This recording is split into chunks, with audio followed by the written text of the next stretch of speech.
Hello students, I am Shweta and welcome to my channel Education Hub. हम लोग class 6 का chapter number 3 की exercise 3.6 कर रहे हैं, जिसमें हमने क्वेश्चन नंबर 1 प्रीवियस वीडियो में कंप्लीट कर लिया था।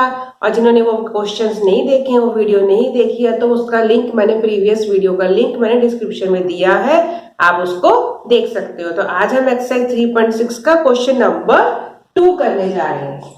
What is the HCF of two consecutive numbers? अब उन्होंने पहला क्वेश्चन क्या दिया है कि कोई भी टू कॉन्जिक्यूटिव नंबर्स अगर हम लें तो उनका HCF क्या होगा। कॉन्जिक्यूटिव, कॉन्जिक्यूटिव का मतलब क्या होता है, लगातार एक के बाद एक जो नंबर आते हैं उनको हम कॉन्जिक्यूटिव नंबर्स बोलते हैं।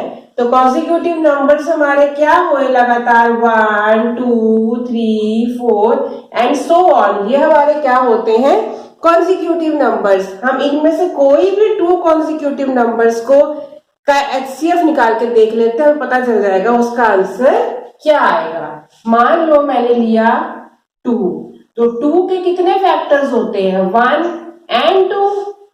क्लियर।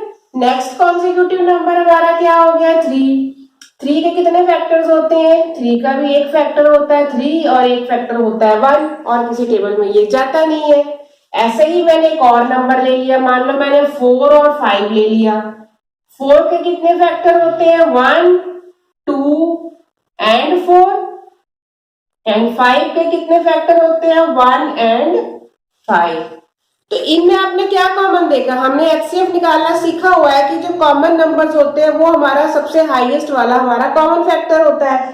तो हमारा यहाँ पर इन दोनों के हिसाब से हमारा HCF कितना आया, कॉमन कौन सा आ रहा है, हमारा सिर्फ 1 आ रहा है, यहाँ पर भी 1 आ रहा है, यहाँ पर भी हमारा 1 आ रहा है। तो हम ऐसे एग्जाम्पल रफ में करके देख सकते हैं कि हमारा HCF कितना आ रहा है कॉन्जिक्यूटिव। आप कोई भी दो कॉन्जिक्यूटिव नंबर, बड़े से बड़े नंबर को भी कॉन्जिक्यूटिव नंबर लेके चेक करके देख लो, अगर आप उनका HCF निकालोगे तो उनमें सिर्फ 1 ही ऐसा नंबर है जो कॉमन होगा और कोई भी फैक्टर आपस में कॉमन नहीं होगा। तो हमारे पहले क्वेश्चन का आंसर है HCF of two consecutive numbers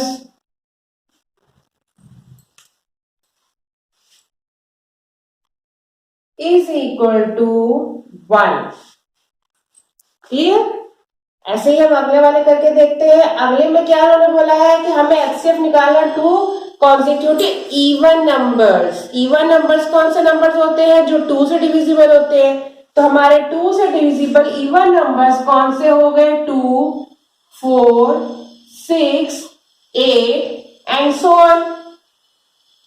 हमने टू कॉन्जिक्यूटिव इवन नंबर्स ले लिए 6 और 8। हम 6 का हम इस तरीके से प्राइम फैक्टर करके देख लेते हैं, 2 3 जा 6 और 3 1 जा 3। 8 का हमने किया, 8 का क्या हो गया, 2 4 जा 8 और 2 2 जा 4, 2 1 जा 2।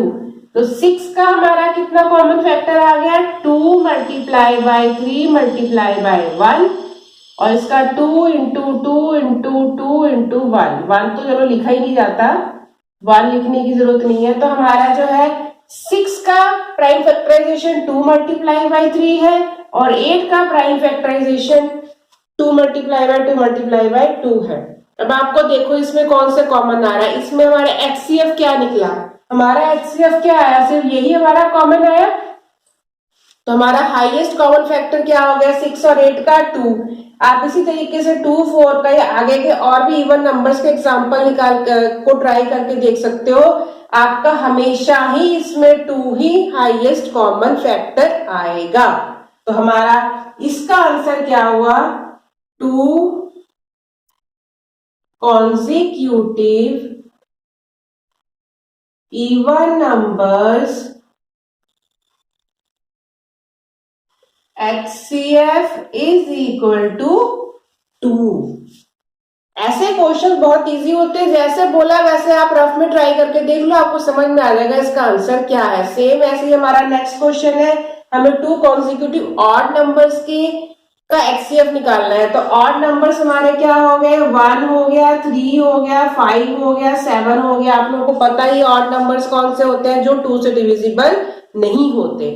तो हमने जब इनके फैक्टर्स निकाले, 5 के फैक्टर्स निकालेंगे तो ये हमारा 5 1 जा 5 ही हो जाएगा। अब 7 का फैक्टर निकालेंगे तो 7 1 जा 7 ही हो जाएगा। यानी कि एक का फैक्टर 5 और 1 हुआ, दूसरे का 7 और 1 हुआ। तो हमारा इसमें भी हमारा कॉमन क्या आ रहा है, 1 ही कॉमन आ रहा है। हम 2 कॉन्सिक्यूटिव नंबर्स लें या 2 कॉन्सिक्यूटिव ऑड नंबर्स लें, हमारा जो HCF है, HCF of 2 consecutive odd numbers is equal to 1। तो ये हमेशा ऑलवेज हमारा आंसर क्या आएगा, इसमें हमारा नंबर्स में आएगा 1 और इवन नंबर्स में आएगा 2 और ऑड नंबर्स में भी हमेशा आंसर हमारा 1 ही आएगा।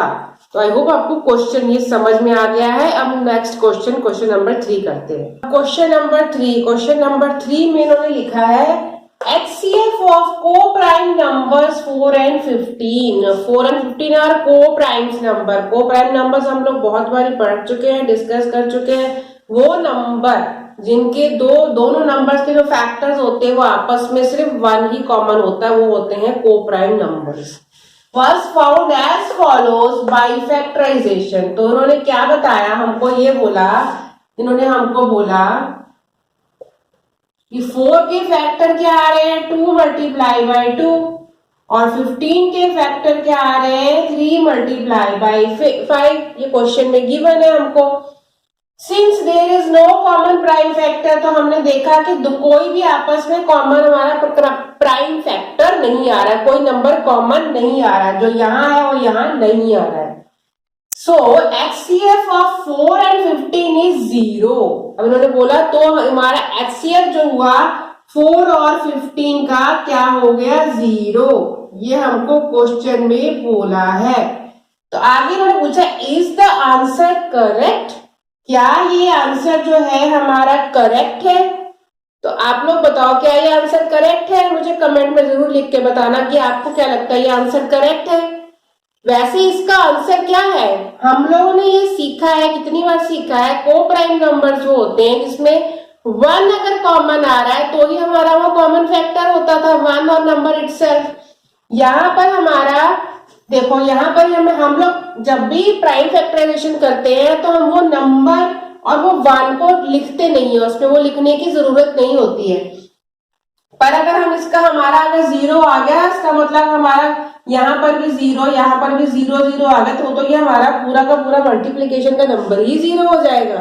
तो ये चीज तो पॉसिबल है ही नहीं। तो इसीलिए हमारा को प्राइम नंबर यानी कि हमारा जो आंसर आएगा इसका वो क्या आएगा, इसके आगे हम लोग को 1 लिखा होता है। हम लोग जब भी प्राइम फैक्टर करते हैं तो हमारा 1 कॉमन नंबर आता है, 1 की वजह से ही हम इसको को प्राइम नंबर बोलते हैं। तो इसका मतलब क्या हुआ, 1 कॉमन है, तो ये वाला आंसर हमारा क्या पूछा गया, is the answer correct, no, answer is not correct. What is the correct HCF? The correct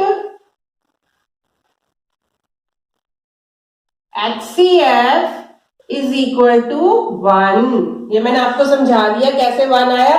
तो हमारा आंसर 0 नहीं हो सकता, हमारा करेक्ट HCF जो भी आएगा को प्राइम नंबर्स का वो हमेशा 1 ही आएगा।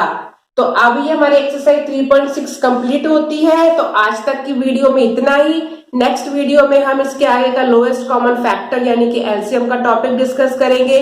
तो तब तक के लिए आप लोग अगर मेरी वीडियो को देख रहे हो, पसंद कर रहे हो, तो उसको लाइक भी जरूर करो, शेयर भी जरूर करो और उसको मेरे चैनल को सब्सक्राइब भी जरूर करना। तो नेक्स्ट वीडियो में मिलते हैं, तब तक के लिए बाय।